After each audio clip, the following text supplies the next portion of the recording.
Hello, friends. Today we're talking about group training. We're talking about when you go out and you train with your friends or your community or a group of people at your class, or maybe even you go to a jam, you travel, and you arrive upon a group of people who are training parkour, and sort of how to approach that, what some of the objectives might be and some of the anxieties might be, and what our experiences have been with group training. So Justin's going to kick it off because you just got done doing some group training, right? You had some people come into town. Yeah, we had Springs Kids and Alexander Palace come up. So who are the Springs Kids? Springs Kids, that'd be Dante and Ross Allen. Is the last name for us? Those are the two Springs Kids that we see the most often. So ironically, they are very springy. Yes, very springy. And they also make a really good habit of coming up here and checking out, almost every variation of the gym that we have or competition that we have. So we get to see those guys. Yeah, we need to have them on. They need to come up and for sure. Come on, that would be fun. So you were training with them, and there's a certain maturity that comes with group training. There so is. What's it like to train with folks at a higher level, and what's it like to? When I enjoy it the most, it's a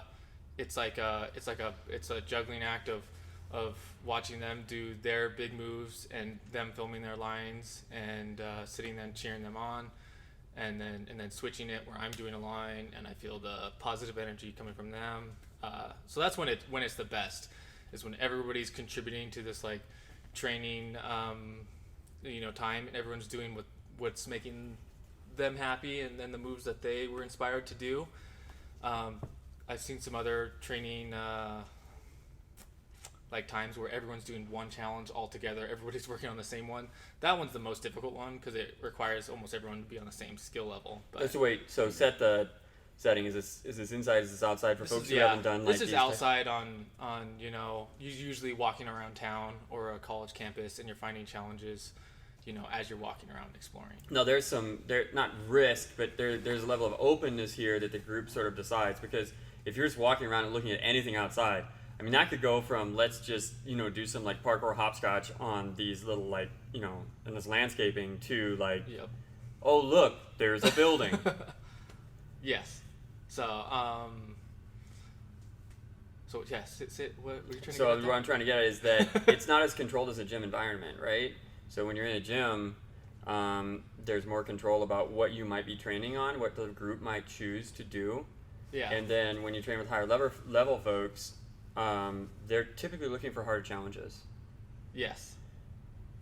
More unique challenges. Okay. Yeah. Everyone's trying to find a challenge that they're gonna feel fulfilled when they do it. Mm-hmm. So definitely, if you're trying to go out training and the fulfillment is you're trying to conquer the challenges that everybody else is coming up with, you're gonna be at the mercy of their athletic performance. which in my experience, when I was training with Dylan and Brandon, and then I trained with some top free runners, I thought like Jake Smith was who I trained the most with. Who else did I train who was really good at free running? This was Apex Pro Team. This is Pro Team, yeah. Mm-hmm. So yeah, and whenever I was trying the challenges that they were doing, I was always super anxious and freaked out because I could never perform the same things that they were doing. So it's best to go in, and when you get to a training spot, there's always a set of obstacles that you immediately feel drawn to. And if you're just frozen and you just have no idea what to do, concrete seems really scary to you at this point, which like everyone has that moment, then just go to the obstacles that inspire you and that draw you in the most, and just start working little things there. But what I definitely think what people should avoid is like setting their eyes straight on the biggest performer and then just sitting down watching this person do their stuff.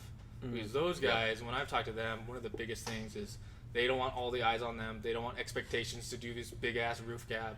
Oop, I just cursed. It's allowed. Big old roof gaps. Like there they want to do an their animal own things there too, right? doing the jump with you. Yes. But yeah, I mean, you gotta do your own thing, and you gotta be in your own little bubble for a bit, and then when you feel like the hype is getting big, you can jump into other people's bubbles and join the fun. But I think your main priority when you go out and training, it should be finding obstacles that inspire you and moving on those first, so that you can contribute to the energy of the group. That's cool. So why would you go out and train At in all? a group at all? I mean, you don't ever have to, but it's good to connect with people, to film, to record those moments, and to be in that culture, and to see what it's like to train in a more like uncontrolled environment where you're not familiar with things, and to. And there's I think there's actually some safety practicality too. Yeah, there is. Training Oh with yeah, for people. sure. Especially if you're doing stuff towards your max potential. Or even if you're doing stuff in dark alleys.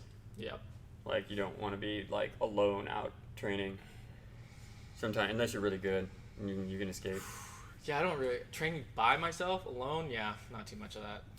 I think training outside by yourself is definitely Done it. on the riskier side, just because there's a potential for injury, and then I also feel like a single person jumping on stuff,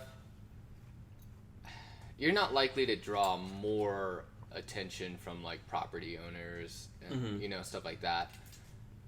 But when you do, it's definitely harder to diffuse that situation, right? Like if a property owner comes out and they're like, hey, don't jump on my hand railings, and they're super upset, it's easier to diffuse the situation with you're like, sorry, we're just a bunch of friends, like we're just hanging out, this is our activity, this is what we do to stay healthy. That person's like, okay, well, I see there's a bunch of people, I see they're all athletes, understand. Where it's just yourself, they're kind of like, I don't know, you look like you might be doing a B&E, but breaking an entry. Breaking an entry. All right. Yeah, you look less. Yeah. Singularly, when it looks like a group training together when there's a group, and there's benefit to that. Yeah, and you all have you all have like a similar aesthetic, so you tend to it's also why look parkour like people athletes. need to dress nicer. The That- baggy sweatpants with holes in them, and It's true. then you can't just leave your stuff on the ground like a bag. Put them in the it's same just, area. Like, Collect them together. yeah, Put your socks so- in your backpack. Your shoes together.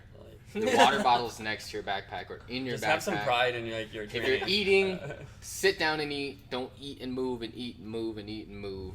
Yeah, I think those are just etiquette around using somebody else's property, whether it's public, which is everybody's property, or private, which is somebody specific's property.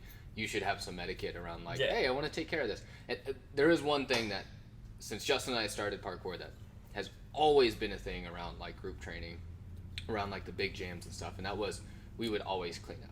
And the culture around that was always like, let's pick up some trash before we leave to the next spot, you know. And there's a couple of like people who weren't maliciously doing that, but just were just ignorant of like that's how we're trying to do. But for the most part, like we would leave parks cleaner than we got there, and we would have groups of like 40 or 50 people, and that was kind of a cool thing that's always been in the parkour culture. So that is one. Yeah, you have to read or understand the tragedy of the commons, which is which is the concept of when everyone has the public shares the space in the public property, people tend not to take responsibility of that space. So just be a good steward for the discipline, and just you should respect your training environment too. Because I like to follow the concept of the place where I train. That's like my dojo, my temple, whatever. That extends outside. I don't go and break stuff or I think most of the time we assume that even if the spot we're training on is public property, it's still to some degree our own, and if it's our own enough to go and use casually, then you should still try to be respectful of the environment. And I think most parkour people know that when they're training, they're probably on property that at best case scenario is public, but might also be owned by someone else or an association or something like that. So they try to establish an etiquette about that. And even to be honest, in nature, like if you're gonna go and train in nature with a group, one of the most tragic things you see is sort of a gaggle of parkour practitioners or whatever, or people coming into a natural space and just breaking all the branches and flipping everything over.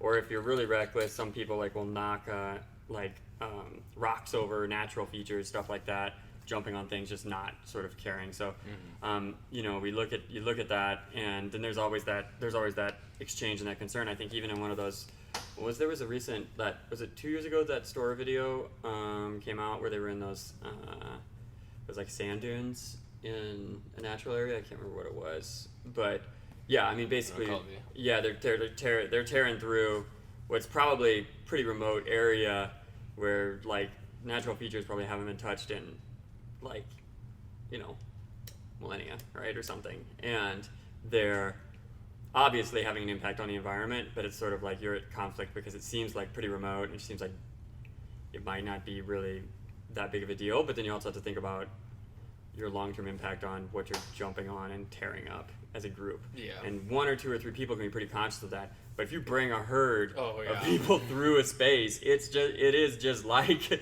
you know, you come through, you just trample on everything. So what are some things you think is appropriate? Let's say you're training with somebody and like you see that going on. What do you do, right? Like people breaking branches or people moving stuff. That one's, yeah, it depends on. I mean, if they're breaking stuff, it's definitely best to call people out on that.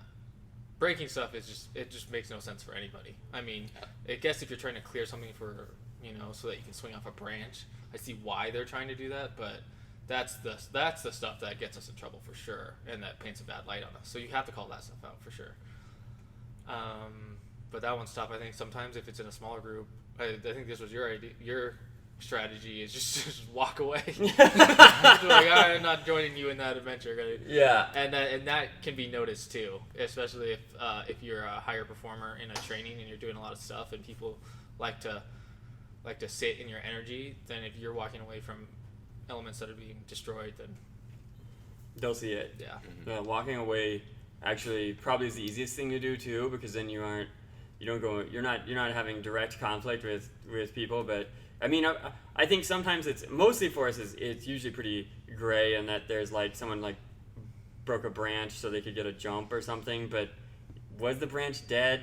Like, and if it was dead, should it be broken? You know what I mean? That's the kind of thing. I'm not talking about somebody like, you know, I need a clear here, so I'm going to take this window out, and then now I have my Kong that I've been looking for. Yeah. Or like rare. sweeping some rocks out of the way for the run. I think if you do big changes like that, like there's definitely been times where I've wanted to do a run up and there's like a rock bed there, and the rocks are just too unstable, and so I've like straight up pushed like a little 1 foot runway for myself, and then did the jump. But then I always try and remember to come back and put the rocks back how I found them. For me, when it comes to like breaking branches on a tree, if it's not like a very thriving branch, like pruning is a thing that happens both naturally and artificially. And we are animals. Primates, so right. and if you're a monkey climbing a tree and you break a branch, that happens sometimes. It's the intention for me. Right. If you're going into the tree and you're just like standing up there, just like pulling stuff off because it's just you're kind just of in your way shaking stuff because standing. you're just being annoying. That to me is not okay. And if you like brought a chainsaw, that's also not okay because that's not your tree. brought tools. If you brought tools, stop. Just go home, put the tools back. You're done for the day. Yeah, you say that, but I literally yesterday was like, oh, I need to start bringing my little hacksaw out when I trade outside. Just because like sometimes there are dead branches. Like I don't want to get impaled by this, right? You know what I mean? So I don't know. But I would definitely not. I'd look at the environment, right, and I'd just look at the context and be like, oh, this was flood grounds. You know, these are dead branches. That's different than, oh, I'm in someone's courtyard and these are saplings and I'm tearing stuff off and I might kill the tree, right? So there is that. So then what's the value of training in groups? Yeah, I think I said that earlier. I think it's just good to be a part of that energy and to feel what it's like to train with other people of different levels and to learn how to respect other people's training and to see what it feels like to have your training respected and encouraged and hyped up, right? Because if you do train alone, you never know what it feels like when a bunch of or just a couple of your friends cheer you on when you land something. So it's good confidence booster. That's some pretty fun stuff right there. So when does it become not a good confidence booster? I think it's when expectations are pretty high. So if you're expecting other people to impress you and to do big stuff so that you can just enjoy parkour videos from the good old days. The spectator sport of parkour. It's not a spectator sport for sure. So I think that's when you're only spectating and you're not handing a camera, you're not hyping people up. That can draw too much energy from the crowd. Okay. Steal What it. about when you start to feel like you're not good at parkour because the people you're training with are crushing it and Yeah. you can't do anything? That definitely happens. That's a possibility. Yeah. I mean, that's happened to me before. I'm just saying. I was gonna ask you first though, because you definitely had a very. You're a noob for a while. Are you calling me a disadvantaged You were- parkour you were a athlete? I can remember. because you trained. You started training with us, and you started filming right away with Jesse and I. Right. And we were obviously at a higher or a longer. Yes, you were at a much higher level. Yeah, we were training much You longer. guys were on the than pro so- team at that time. Jesse was winning these competitions. You And were we didn't. doing I work don't for feel like SEAL. we went easy on you. No. But we didn't No, let we you were- sit and do We were nothing. very critical. That was one thing. Hypercritical. Not like, listen, I was training in China when like you didn't open your hand. If you opened the Yeah, if we your didn't fingers hit him, so we splayed, were better. I got hit by a spear. Okay, so sticks and stones, right? So actually it was exciting for me to train with you guys because I felt like you didn't treat me differently. I was noticeably, I have about like a 7 or 8 year, maybe even, I don't know. I hate doing the math because it looks closer and closer to a decade every time I do it. Age gap, right? And so, but I know I started training with you when I was 29, 30. And so you guys were in your early 20s at least. And you guys were 21, 22 or something, maybe 23. And I was like 30-ish, right? And I would go out with you guys and we would do stuff that to me felt like an adult really shouldn't be doing. Shouldn't be doing. Oh yeah. Right. And by that I mean just like very. It was a pre-midlife crisis, maybe pre-midlife parkour crisis, but it was sort of that like childhood mindset of we're gonna go out and we're gonna explore because we don't even train like that really anymore. No. I mean, there's much more intention. It was. Yeah. There's more intention, but also we could use a little more of that freedom and spice back in our life. I think that mindset is good. It's still a growth mindset, and the richness of being able to sort of say, because as you become more adult, life becomes very very linear. The things that you're supposed to do become very clear, and you tend to operate within that. You know what I mean? It's like Yeah. you're supposed to go here. You're supposed to act like this. Your day's spent like this, and your mind gets stuck in that. Not rut is a bad word, but you do get there. But training in groups with younger people, I just want to call. Also, I think there's a degree of age appropriateness for that, and there's certainly a degree of what you should behave like when you're older than the group of people you're training with when you're training with them. So I don't think it's really appropriate for 30 and 40-year-olds to be out training with teenagers in the same way that teenagers would train alone. Yeah. You know what I mean? I don't think that that's appropriate. And I say that because I think that there's an amount, as you get older, there's an amount of maturity that you're responsible for stewarding into culture. And you know what? It's just like, yeah. But it is okay to train together. I don't know. I won't go deeper on that one because I think Yeah. I think that it's very contextual. I'm more looking at what was the what did you like the most about training with us because I do remember filming and we almost dictated your lines entirely from like beginning to end. Was that good or was that bad? That was good. Okay. That was good because I think adults are more open to the feedback. Yeah, And they definitely are. They're already used to sort of, being judged or critiqued. Like I was very used to being critiqued, but I may have been different because I was looking to get better, and I was used to hearing critiques. But I think like some of my adult clients would not be super comfortable with me nitpicking every single thing that they did and making them feel like they were judged because they're coming in for something different than what I was going in for. Yep. So I was going into it to show the most growth that I could from a performance standpoint, right? I wanted the performance, I wanted the aesthetic, I saw what you guys were good at, and I wanted to soak that up. And to do that, I was already used to, we already talked about the student mindset. That was fine. So never do I have any memories that aren't positive about those moments. All of those are very positive memories. Good. I don't have any negative memories. Yeah. Because anything that would make me feel like you guys... filming. Yeah. Yeah. They were always like very long days, and sometimes they were a bit tedious because it's back to that that mindset, right, that we had talked about where you have your performance mindset and your moves are not. Sometimes when you're filming, you aren't doing the biggest thing that you can do because it doesn't look well on a 4x3 YouTube video, you know. And the truth is, like, there's a couple different reasons why you'd film a video. One is, like we talked about, you're looking back on your own training and you want to see progress. But for the most of us starting out in parkour, we want to impress others with the video, and that's cool. I think that's fine. That's not like, you should be okay with that, right? Like, stoke your ego a little bit. You're an awesome person, Right. And so as a result of that, like, a lot of your lines that we critiqued weren't like, "Oh, Travis, like, you suck. Here's how you be better." It was like, "That doesn't look good on camera. Let's change it here.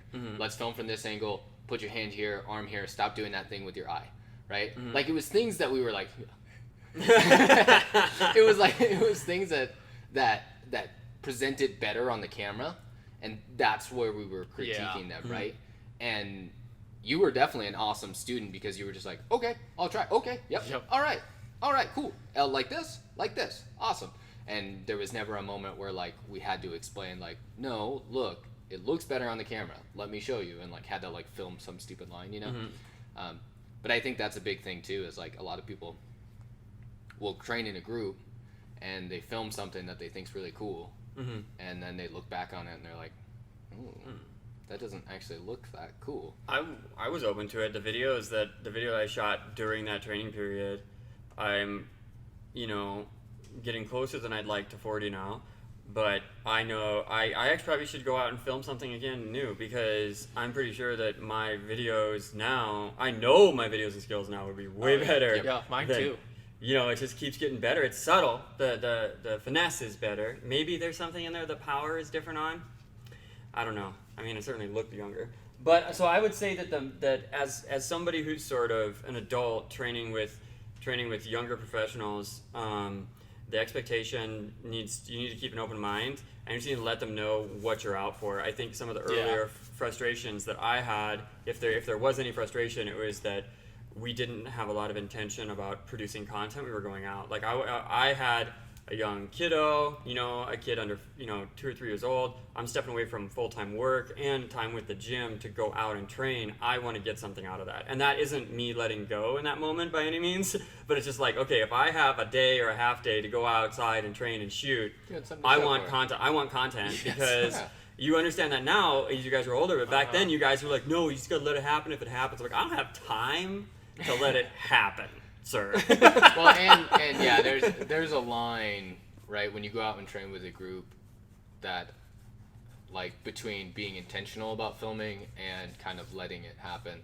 there's a line that you need to draw there, because if you're too far on one side, you spoil the group, right? If you're like, "Oh, it'll come, just let it happen," like, if your group doesn't have chemistry, it's never gonna happen. It's not gonna happen, right? Like, if you have somebody who's really high skill level, he or she's always gonna get filmed, and then you have a bunch of people down here who aren't the same skill level, you're never gonna get an equal representation of the group. But if you go out with the full intention of filming, then nobody has fun, right? Because it's like, "All right, Travis, all right, guys, break, let's huddle, you're gonna get a line, I'm gonna get a line, we got 5 minutes, are you ready? Go!" All right, like, that's not fun either. That frustration always came really clear to me when your line wasn't coming together and you couldn't perform the line that you wanted. Yep. For various reasons, whether you thought you could do something better than you could, or it just didn't look as good on camera as you thought it was going to be. Yep. That was when the frustration was the worst for me. And then you had to change it mid film. You filmed like 3 runs, you couldn't get it, and then somebody's like, "But you're like, you have to get this clip today." Yeah, that was the worst of it for sure. So there needs to be a balance. But I definitely think at least now, if I'm out training, I need to film something. I can't walk away without being on recording something. There's different intentions, right? Like, I learned to let go of that a little bit and just realize, hey, there is time. And obviously, to some degree, I'm proof that there is time. I mean, I've been training for 7-8 years now, and I started around 30, so you've got time. Anybody who's like, "Oh, I'm 18 years old, and if I don't get this line, then blah, blah, blah," it's like, you've got time. Yeah. And you're always going to look back on it. It's a sign of progress to look back on it and be like, "I could have done better." Right? Yeah. There's that healthy judgment, but then there's just hating everything. Like, some people, and I understand if you're a person who's after a particular standard in your training, that's fine. But if you are unwilling to, like, capture your stuff and look back on it, you're gonna miss it. You're gonna want to see it. Yep. If anything, just in contrast to like Yep. how much growth you've had, or you never know. There is no moment when you're perfect, right? Meaning like if you're waiting, if you're delaying shooting yourself because you've got to get better, like that could not come. Anything can happen to you, and then you're left with no understanding of where you were You'll at. never get to the point where you're like, all right, I'm good enough now where like everything I want to do, I just want to film. Yeah. You'll never get there. You know, and if you want to have some criticism towards the platform and how you're sharing information, that's fine. Like if you want to be like, okay, well, I'm only sharing my top 5% content on Instagram. Fine, but just take the other stuff and Keep it in Google Photo unlisted Drive or an YouTube iCloud or Drive. iCloud Drive or something, like, you know, just store it because you may want it later on. It's fun to look back at, even if it's just yourself, like hee hee hee, right? And that's a good time. And also you might capture some other people if you're group training. They may want that later on in life, and they're like, oh look, you know, here's young Jesse out here hitting this Kong. Oh, that's I great. just did that recently with like a clip that I had of like Sean and Taylor. There was like a group of us. This was probably 2 years back now, and we were like 3 doing years. a little like course or something like that in Yeah. here, and there was like a silly little like challenge, and you know Sean and Taylor had like a really big tricking background, and so they hadn't done a lot of like traditional parkour, and so Yeah. the course was of course elements of that. And I sent the clip to both of them that was like, look how like cute you guys were, because they were both so nervous about Yeah. this little thing. Yeah. And the clip was them trying it, and I sent it to him, and I was like, you know, I'm really proud of you guys. Like that's awesome. Like Taylor for sure has like just exploded on her skill level on that side. Yeah. And I know Sean has too, just in terms of confidence, right? Yeah. I just remember Sean, That's like, cool. Like that was just in my Google Photos, and I was just browsing through Yeah. looking for old clips, and I was like, hey, and I watched it, it made me chuckle, and I was like, let me share that, you know. So that's a true thing. That like that training in a group. Sometimes you want to film other people, not for your sake, but sometimes for their sake. That's a good point. I think that one of the things you can do, unless somebody's like unconfident, and you can ask them, be like, "Hey, I'm gonna get some shots of the group. Is there anybody here who's like doesn't want to be filmed?" Yeah, and then they'll say like, "Don't film me because, you know, I have." They won't say it, but it's probably self-confidence issues or priors. Or they're in witness protection. Right. Yeah. And so you're like, all right, or they're not supposed to be out training, and they are. So yes, as a dad, I can tell you that sometimes that happens. Anyway, so I'm gonna go get some food at the grocery store and just train for an hour. Sees a clip on Instagram. Right. Kenny would always be like, "You're out forever. When you leave, you're just gone forever." I say, "Go to the grocery store for 5 things, and you're gone for 3 hours. Why? You just take weird routes back." And I was like, "Yeah, through parks and trains." You do I am a take meanderer, right? It's in my nature. Prospect's not the fastest way to get to the other side of town. Not to Denver. We got to take LeMay to Mulberry, down Shields, back to. And do a crap. full circle. That's Travis. Full circle. Well, what if something changed? We've got to see. Yeah. So I would say that the intention of me training with you guys was to select people who I'm comfortable, and this is actually I think this is a skill. It's one part humility, one part confidence. So it's really weird, and that is to be willing to be in the front of the class. And when you train with people in the group, you've got to have. I think if what's your intention? To make friends? Cool. Pick a chill group, similar skill levels. Go out in a relaxed environment where there's not a lot of pressure. That's fine. And even if you are in an environment that's not like that, you're not going to be judged if you just try light stuff. Like everybody just wants to stay moving and keep that. Be not static. So don't be static unless you're just going out to hang out by the water on a beach or something. But that's different. Yeah. It is coming in. I'm used to, if I take dance classes, if I take college classes, whatever, I will sit at the front because I know that that's going to be the best for me for learning. Even though I will probably look like the worst performing student, in the back of my mind, I'm just used to having been that person. And then 2 months, 6 months later, people turning around. I remember one of the first, one of the best examples of this, and I think you can build confidence this way. This is an actual skill for building confidence, and that is to come into a group and just do the work and then get better in front of other people, and then you notice them noticing that. I can remember when I had a background in, wushu, so I wasn't competitive. Like each sport sort of has its own niche, and you get good at that niche, and that's how you excel. And I hadn't done a bunch of sport like Olympic fighting like Taekwondo before, like where fighting rules were different in the other disciplines that I'd done. So I came in to do Taekwondo. I came with a group of people who were similar age and whatnot. I was in my late teens, and I was starting to fight using Taekwondo, which was full contact. So you could still get hit, so people shouldn't have the perception that it's not dangerous. Like knocking out is winning, and that anything you get in that environment with legs is dangerous. Okay, A lot of impact. right? Yeah, it's very high impact. And I remember just getting eaten up by these like 12-year-olds, right? They were black belts, but they were just, and I was scared of them for some reason because I'm like, I didn't know the rules and they're very fast. But then I was like, okay, well, I'm just going to do the work. They're 12, they can't hit me that hard. And that was the truth. They really couldn't hit me that hard. So I really wasn't that worried about it. And I wasn't bad, so it wasn't like I was in danger. You were afraid of the embarrassment. But it was more humility. Right, yeah. exactly. That's what it was. I was afraid of losing to a 12-year-old, not getting hit by a 12-year-old in that. Although some can hit very hard. Especially to the head. Yeah, especially the head. But I was taller, so they're shorter. Just lean back. And then I couldn't do the things that I was used to doing to rely on my skills. So I was just trying to be the empty cup there. And then I had people who were in a similar age or people who were a bit older, like they would beat me or score on me. And then I just did the work. I just got kicked by the 12-year-old, just trained with the 12-year-old, and I was just humble, and I was like, it's cool, buddy, like, go ahead, you try, you open up a little bit, and I'll work, oh, that's good, and then I tried to make that harmony with that person, and they liked it, because they were working with an adult, basically, like a 12-year-old working with a 19-year-old is very different age, so I was able to make it comfortable for them to practice some techniques on a bigger person, and they were able to make it comfortable for me. My intention was harmony and training together in that moment. And I learned a little bit from them, and then I started to see how they move and their body mechanics and some of the other more advanced people. And then in like 6 to 8 months, I was beating like almost everybody in the school except for the top tier like pro guys who'd been training and then I started working with them. And then people would come back and they would train with me and they would remember me being like the new guy, and then they couldn't touch me, and then they would get very angry and frustrated. And it was a confidence booster for me, but it was also a moment of humility to understand. I was like, wow, you shouldn't underestimate people who are trying hard. And we see this in parkour a lot. You'll watch, and this is why it's the coolest people to watch are the people where you see them posting content, and you're like, oh, okay, they're new. Like, I'm not judging. I was like, oh, it's like, that was cool. Seems like they're having a good time, right? But there's nothing there. And then 6 months, a year, 2 years later, you see them, and they're just crushing the biggest stuff, or you could tell that there's finesse there. Yeah. And that's just, that's so cool to see. Be that person, you know what I mean? Because they were humble enough to be not good at something they were starting. And being willing to post that, right? Like they go out and they train with a group of people, and they're upfront and owning the fact that they aren't the best, right? They're not the top of the group.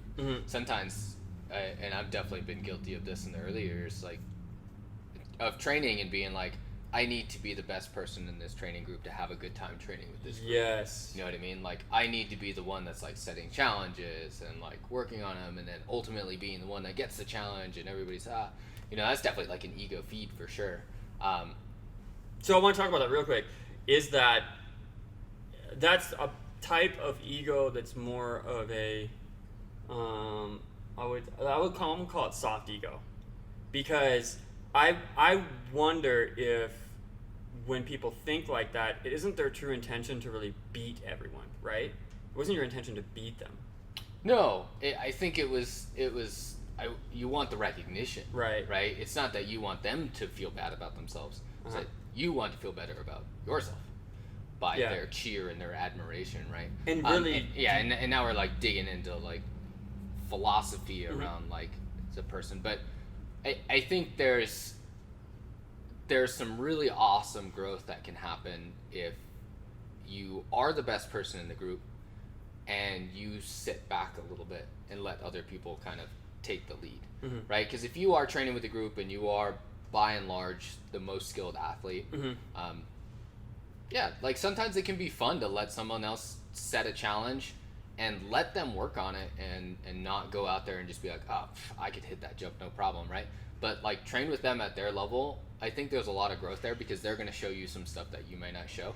And eventually, like you were with the 12-year-old, the black belts, even though their skill level was higher than you, ultimately your ability was just better than theirs, right? Yeah. But training with them, how do they feel when they're like, oh my gosh, this guy like actually is like a really cool dude? And as a kid working with an adult, that's a pretty unique like environment. Like they feel great about that, right? And the reverse can happen as a parkour athlete too. That like if you're a really skilled person and you're training with somebody who's still new, they get a lot out of that. and you get a lot out of building that community around that group, right? Yeah, So- I think that's the underlying point is when you go to a group, don't look to impress, but just look to harmonize with them. You know what I mean? Yes. Like find the tone of like how people are training, and if people are trying to work really hard, find something. Use that energy, right? Like if somebody's out there and they're trying to do their hardest stuff, cool. Find what's challenging for you and work on it. Don't try and do what they're doing all the time, right? It's not like we're going out and it's like parkour tourism, and here we are at this roof gap. Now, as you can see, I'm going to do it, and if you don't, then you fail, right? Don't take that approach. Take the approach of find something that's challenging for you, and then be humble in that they may look at that and think it's not that hard. That's okay. It's just where you are. You know what I mean? They're going to respect you for that.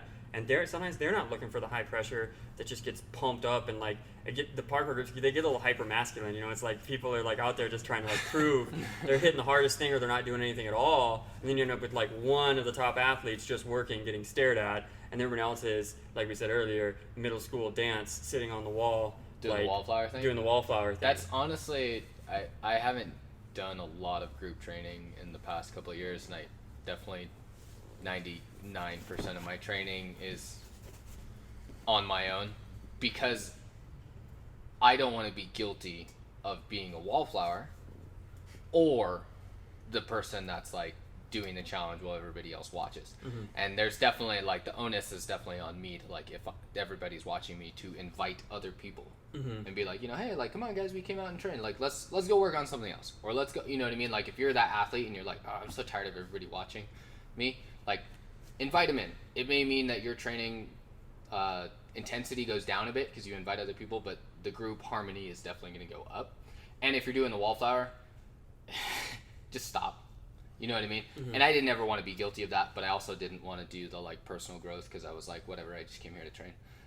So I just stopped training in a group. Yeah, so how to avoid the wallflower thing? I think none of us are wallflowers, so that's going to be tough. But, yeah. I think we've all been guilty of it. Yeah, At least I once, definitely though, had that experience before.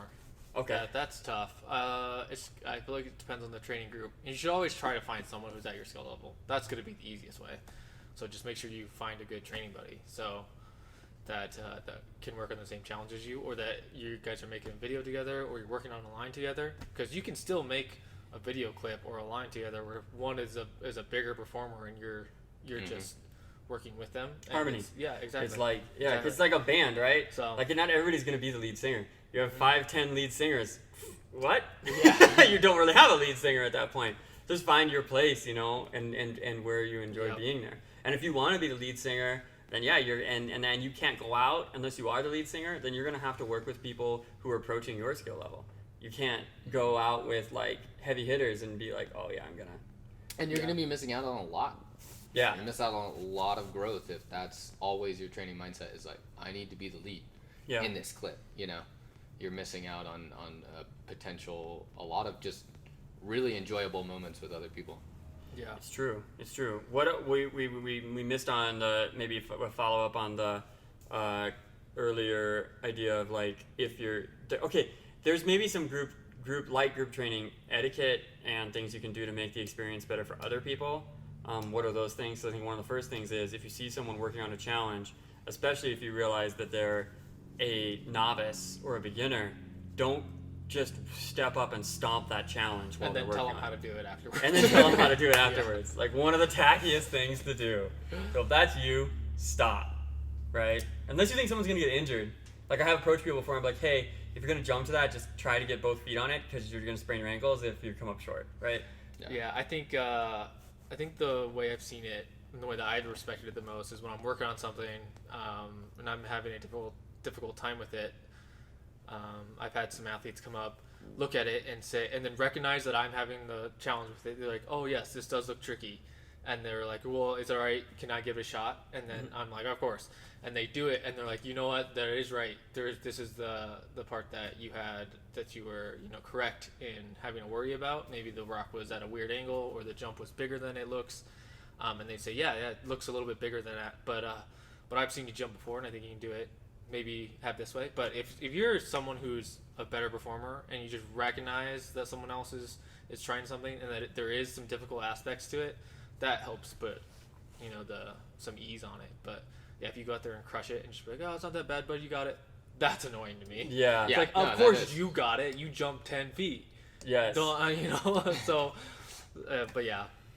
It's true, or just like casually wandering around people's challenges and just like checking them off. Destroying it. Sometimes, yeah, I think it's hilarious when some people do that, but because I recognize that they're just that big of a performer. But for the Like, most part, I think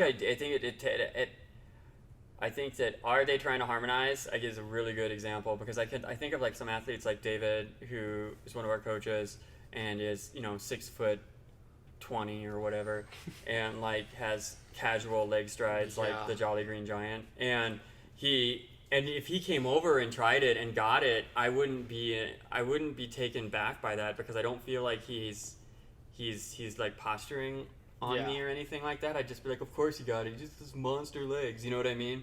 But I could still see opportunities for him to improve in finesse with that too. So. But yeah, sometimes like Justin's lines, I really enjoy following after him after he's done his line because Justin's lines tend to be really high in complexity, even if they're not high always in like just absolute power, right? Like there are some people like when somebody's doing a power line, like it's just a math equation. Do you have the power level to match it? No. Sorry, you're out, right? But Justin's lines always had like such a level of complexity of like this leg goes here, toes are pointed, arm is straight, head is here, right? And even though you may be able to do the same move, like you'd watch it and you'd be like, what? Man, he looks so cool and I look like a freaking nerd. Yeah. And so I would love following up on Justin's lines doing that because the level of complexity and like a focus that he would put in each individual thing was so intentional, right? And I could learn from that. Even though historically, like I was more of a powerful athlete than Justin, but he was definitely more of like an aesthetically focused athlete. Yeah, he has the finesse. Complexity. And that finesse was now something you that want to train. It just makes me want to train. But yeah, that finesse was something I recognized as an athlete that I was lacking because I was so focused on power. And so I'd follow up behind his lines and it'd be like, oh yeah, this is hard for me. This is really hard for me. Justin has a lot of discretion. So that's another skill that you can do is look at what if you are training with higher skill level athletes, look at what they did earlier. Yeah. Look at what they did earlier in the day. Like show up and watch their warm up, do their warm up. Yeah. Because they were probably thinking about stuff that was still a good skill to work on, and they could give you some framework. Yeah, you'll definitely see high level athletes like rotate around like the training area. You'll see them hit some small jumps. You'll see them shake some stuff, walk around. They'll do some box jumps, right? And those things, if you're a much lower skill level, those things might be your new challenges. You're like, oh, I watched Justin come over here and just like hit this jump in his warm up. But that's a big jump for me, right? Now, that's going to be my challenge for the day. That's a really good tip.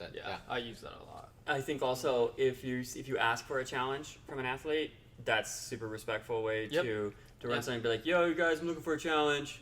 And if you don't know anybody, you can be like, okay, I got a 6-foot broad jump, my left leg can't stride off that. Just give them your stats and be like, what do you give me a prescription, then Dr. Parkour will come over and like like, all right, well, you probably don't want that one because that's the right leg stride. Okay, all right, here you go. So there's ask for challenges from people that you respect. And again, that can, I think, sometimes be a mistake too, is trying to follow people who are at your exact skill level, and then they're gonna have some holes in their performance if you're looking at it for that. And then they also might just be trying sketchy stuff. Like if you show up and you're new and you find somebody at a higher skill level and be like, hey, what's some of the earlier challenges you guys are working on in this spot? Like that's a good question. Or when you're training with people, like there's sort of like just newer people and especially younger people are gonna tend to come up with some sort of goofy, reckless challenges that like it's just yeah. So I want to talk about that real quick. I'm looking at time to make sure. Okay, we're good. What was it? Reckless intention, or just like not having intention about your training and just going and feeling like you need to like train on stuff. There's a complexity that you can bring into what you do. If here's an example, like a warm-up line, like I had a tree branch that I was training on, a fallen tree, and it had like, it was maybe like 20 feet in length up to the crux of like another tree, and it was very clear, so I thought it was a good spot to train. It was pretty wide, and so the challenge of getting up the tree, not a challenge at all. It was like at 20% of ability level, maybe less, right? But what I would do on it for warm-up is just try to remove steps, try to look at the different angles, try and look at the efficiency of how I could get up the tree. Could I get up the tree more gracefully? Working on things like that instead of being like, what's the tree that's at the end of my range limit? And something that I worked on, I was just talking to Justin about the programming I'm doing for some of my adults, is they can't take the same number of hits as...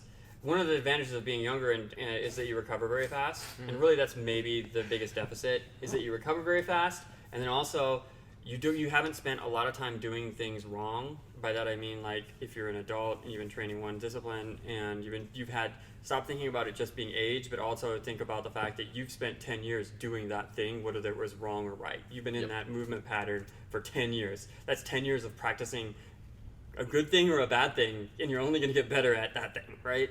So if you've been practicing sitting for 10 years, you're probably going to have some like issues with your hips and stuff like that. And that is finding a working level of effort. And that's what I see in a lot of early people who come outside and then get injured right away. If you're not used to training outside in groups, that's another thing, is understand that context has shifted. You have to find what your working level of effort is in training. So what is something, this is the way I program for the adults right now, that works up to about 70% level of effort. And the reason I like that is because you can do a dozen or 24 reps or attempts at a challenge at 70% effort and still be able to be okay, right? Yep. That's a working level, and you can get in that sort of, where there's a little bit of like challenge, but it's not so challenging you can't do it, and it's not like, if it's the thing that you did right when you walked on the scene, that's not 70% level of effort. But find something you can operate at that takes a warm-up. 70% pre-warm-up. Pre-warm-up level effort, yeah. So, start with something that just gets you warm and gets things humming and gets you connected with your body, and then look for a challenge that you think you could do plenty of. It's not like you're trying to achieve something. You should be able to unlock it with a little bit of effort after a warm-up. Yeah, if you're always hitting like the biggest jump in the group, right? You're always like trying to keep up with that top guy. Your volume is going to be very low. Yeah. Right? Because if they're hitting a big jump, maybe you can hit that jump safely on the bales. Mm-hmm. But if it's a massive jump and you shank it one time and you roll your ankle, you're done. And you right? But on a 70% jump, you can shank the thing, you can like roll your ankle a little bit and be like, that hurt. But because you weren't coming at it with your entire body weight, traveling very fast, you can massage it out and be like, okay, I'll take a little break, I'll work on something small, and you still get more volume from the rest of the training day. You don't have to just like follow the group like some sort of like homeless guy who's just like carrying his bags around. Like, because if you get injured in a group training, you're bag boy. Right? Like, everybody else is jumping on stuff, so now you got to carry backpacks and water bottles and phones. You don't want to be that guy. And you're usually crying in the corner, and it wasn't an enjoyable experience. And it follows you the next day. It's not like the injury's like, I go home and I do my 8-hour rest like a video game, and I wake up with full health, stamina, and mana. Like, it's not like that. You know what don't I mean? be that meme. You sent a meme just the other day that was an Apex Legends meme where it was like you imagining playing Apex Legends, and like it had like the kid in class daydreaming about the game, right? Yeah, looking up at the sky with his chin on his hands, and then you actually playing Apex, and it was this kid like crying and throwing a tantrum. And I feel like don't make your group training sessions like that. You imagining group training, and you're just like daydreaming, and then you group training, and you're just pouting and crying in a corner, judging yourself. Like, don't let that be you. You know what I mean? That's just like go out, have fun, have the intention to have fun, and the growth will definitely come. I think too. Another big thing that I want to say is if you're training with a group, think about everybody in the group or the group as a whole is kind of like a bank account, right? And you can't go into a group and start making lots of withdrawals until you've put even more deposits into that group. And what I mean by those withdrawals are those moments where Justin's working on a challenge and I come up and I smash it, right? That's a withdrawal for me because Justin's going to be like, nice job, man, that was really cool. But in his head, he's like, you douche. Right. Or you're training and you are being serious about your training, and then you're just like trolling on that person, or you're just being goofy around a time when people are trying to be focused. People are really serious. Yeah. And again, like all social interactions, people, if they like you, will give you more leeway to be goofy or to not match their wavelength, Right. right? But when the group is new, it's very important that you harmonize, because any sort of like, you know, wavelength break, where if you're on a really big wavelength and they're on a tight focused wavelength and that doesn't match, the group ends up just being like, I don't want to train with Travis. Yeah. Because every time I train with Travis, he's always like hitting big stuff, and I just like, I want to be, Yeah. I just want to have fun. And Right. Travis never lets me just have fun, you know what I mean? But if Travis is always there, like, and I'm working on a skill and he's like, dude, that was awesome. That looks tricky, man. That's cool. And then just like walks off to do another thing and I'm working on it, I'm going to be like, thanks, man. Like, right? That's a little deposit. And then maybe later I'm working on something really serious and Travis is all like, and I get to chuckle at it and I'm like, I'm focused here though, right? Like, that's a withdrawal for Travis, but he's put so many deposits in. I still really like him. I think he's still super cool, even though he's being goofy right now and I don't want him to be goofy. So that's important. If you're training in a group, think about like, how can I put deposits? Another big withdrawal, one that I hate, and we've said it before, no self-deprecating humor. If you can't hit a jump, don't be like, I suck. Oh, I can't do that. Or, oh yeah, you know, if I just didn't have these potato legs. Like, don't make jokes about yourself or other people that aren't neutral or positive, right? Right. There's definitely a difference between, I think it is important to not take yourself too seriously, but there is definitely a balance between that and then just tearing yourself down. You know what I mean? Yeah. Like, it becomes awkward, and Yeah, it does. it does, you know, when people are just like beating themselves up super hard, it's like, I just have to have a good time, and this person over here is just like not. It's like, I believe I suck. I can't. Yeah, right? they're Like just that. very aggressive about it. I think that's an important thing too. Is that even if your intention, you're like, oh man, I just got these potato legs today, you know, and I can't jump. Maybe you didn't tear yourself down at all, but there are people who may not be at your skill level that are looking up to you, and they see the way that you're talking about yourself, and even though you may be like, it doesn't affect me, I'm just being humorous and funny. They're not like that. They're not you, so they may be like, oh. Again, I've said it before, right? If Justin's better than me and he's tearing himself down humorously or otherwise, and I look at him and I'm like, wow, he's way better than me and he's tearing himself down, I must be worthless. And that's never okay, to make somebody who's not your skill level feel like they're even less than they are. Yeah. Intentionally or otherwise, so you just need to be conscious of that, and that you're always putting deposits, even into your own bank account, being like, you know what, I can't get it today. That's all right. I'm not feeling powerful today. Maybe I will tomorrow. Next time. Almost, right? Those sorts of things, they matter. They do. More and than you think. I think that, so there's a few behaviors that you're calling out that's really good. One, you know, just to be conscious of the group and try and be in harmony with them. And if you feel like you're working a polarity that's like the other direction, it's pulling really hard and it's not towards something positive, then that's a problem, right? Are you that person who's always, you know, shattering the mood and being too goofy, or are you the person who's too controlling and just is unwilling to let people have a good time? Those are the two polarities that you got to be mindful of. If you're somebody who's recklessly sort of stomping people's challenges and not being mindful, maybe you think you're helping by offering a bunch of advice and getting in their like experience, but just try and like just be sensitive to what they're actually trying to do in that moment, and don't always try and like overcoach them or something like that. And then also just don't stand around when stuff's going bad that you know is bad. People are breaking stuff, the energy's not good in the group. Just walk away, because some other people will probably join you. You know what I mean? If you walk away, if you're the first one to walk away and find another challenge, other people might split off and be like, oh, they're over there training, that gives me permission to sort of leave this sort of toxic group here and then move to something that's more positive. 100%. Also understanding your days, like the level of effort thing, I think is really good, trying to hum around 70% and then just see where stuff goes. Because you might feel a little twingy and you're just like, that's, you know, I'm not at I'm going to approach things at 70% effort, and then I'm going to take it. If I feel really good, I might push it further. Or if I feel like that's enough, then understand that's enough. You know, I don't like the prescriptions of hitting jumps and then having these benchmarks and always having the expectation that if you go back to this spot, that's what you can do, right? It's like, how do you feel and what's your level of effort and what do you want to put forth that day? That's where I like to use level of effort as a measure, even actually in lifting and stuff too.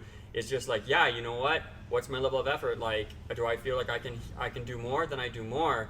I'm programming against intensity, not against a specific number. And then every once in a while, I track those benchmarks. But when you let go and you come in without expectations, lots of times really amazing stuff will just float to the top. Yeah, 100%. And you don't have to force it. And others in your group will feed off that energy, and who knows, maybe it's a PR day for everybody, and you guys didn't set out to do that. Right. And those are some awesome days. So. Right. Exactly.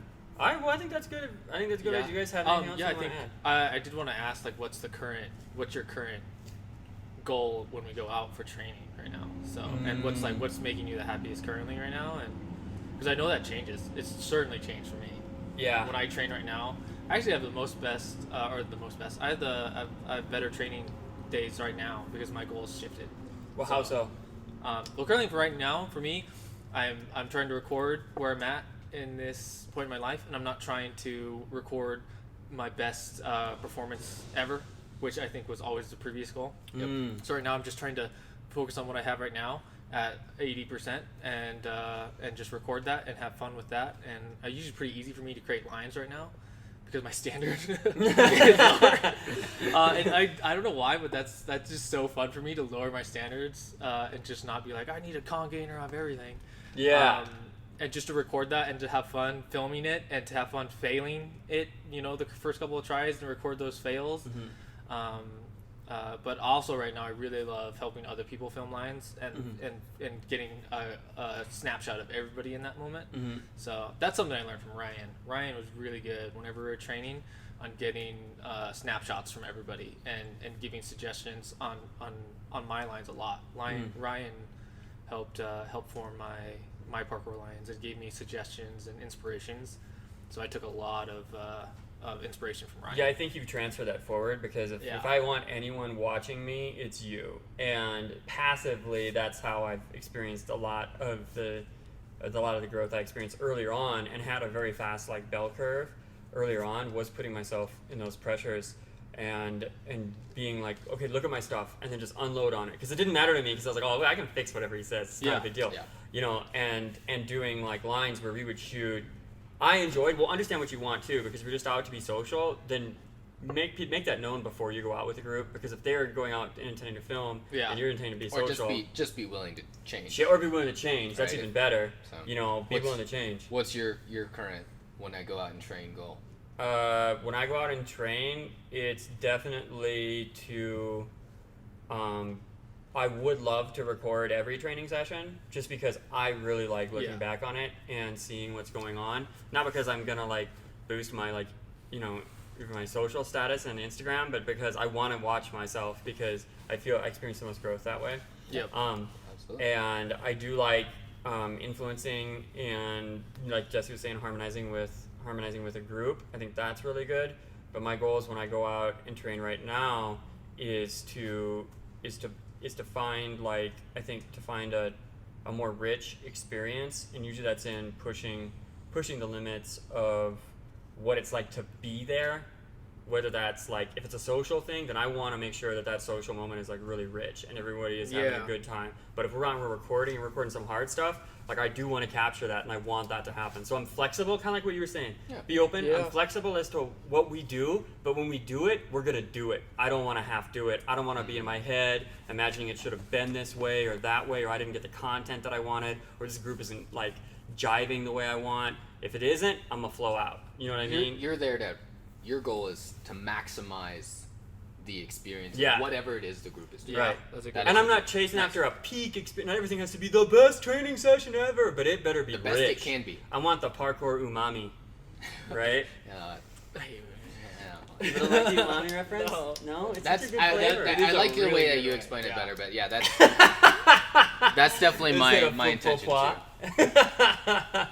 Yeah, but and in the other, and it doesn't always turn out that way. You have to be open to it, because to be honest, we would train, it's not for everybody. When we would go out and film, it was in the sun, and we'd be doing on a very, very fundamental or basic line where I felt like maybe it was good enough, and you didn't. When we record early on, 20, 30 takes of a 30-second line. We'd be shooting one take for 2 or 3 hours, and then you'd want to scrap it, right?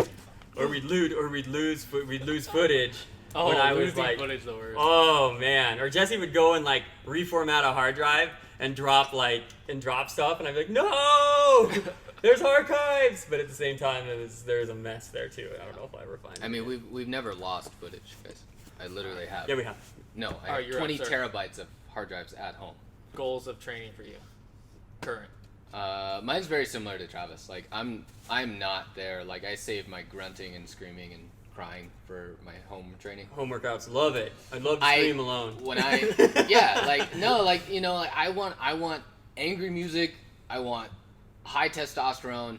I want to say curse words to my barbell and get the work done, and I don't want people there around me when I'm doing that. So when I go out to train with other people, it sounds wrong. I don't want to put out effort. Like I just want to go out there and just move. Yeah. Right? And so like I'll go out and I'll try a challenge, and like 4 attempts in I'm like, it's too hard. And next. Yeah. Not because I'm lazy, but just because I'm like I'm not here to grind myself to the bone. I'm here to see the results of my effort. And if I'm not hitting it like in 5 times, it's different for everybody. It's not worth it to me right now. Yeah. That means I need to go home, grind some more, and I'll come back and hit it. Mm-hmm. But I'm just here to have a good time and vibe with the group and like smile and laugh and film, which I need your help getting more of. But yeah, for me, it's 100% play. I just want to go out there and experience. Yeah, it can be serious play, but it's still play. Yeah. Still play. Productive play. Productive play. Yeah. So in summary, take these tips and try and apply them to your groups. If you're not training with a group before, you can look for groups online, find a group that you want, or play with your kids, or play with your family members. Just try and break out of being in the gym, and if you're training in the gym, try and find a culture that you think is positive and fits. You should never leave that situation of training feeling negative, not feeling more built up when you go out and do those sessions. Mm-hmm. But if you do, understand that the problem also might be your approach to how you're training, right? Yep. If the group seemed overall positive and they were having a good time, but you walk away from it not feeling good, then you might have to check yourself, right? Yeah. And then make sure you're making deposits if you're making any withdrawals, and work on being conscious and harmonizing with the group. I think those are all really good tips that I think if I had earlier on when I was training, the expectations for myself would have been a little more reasonable from time to time, even though I felt like the early stuff was a very good experience. So, yeah. Thanks for tuning in, guys. We appreciate it, and we hope that these tips help you train with your group a little bit more productively. Mm-hmm. Go have a good time. Go harmonize. Harmonize.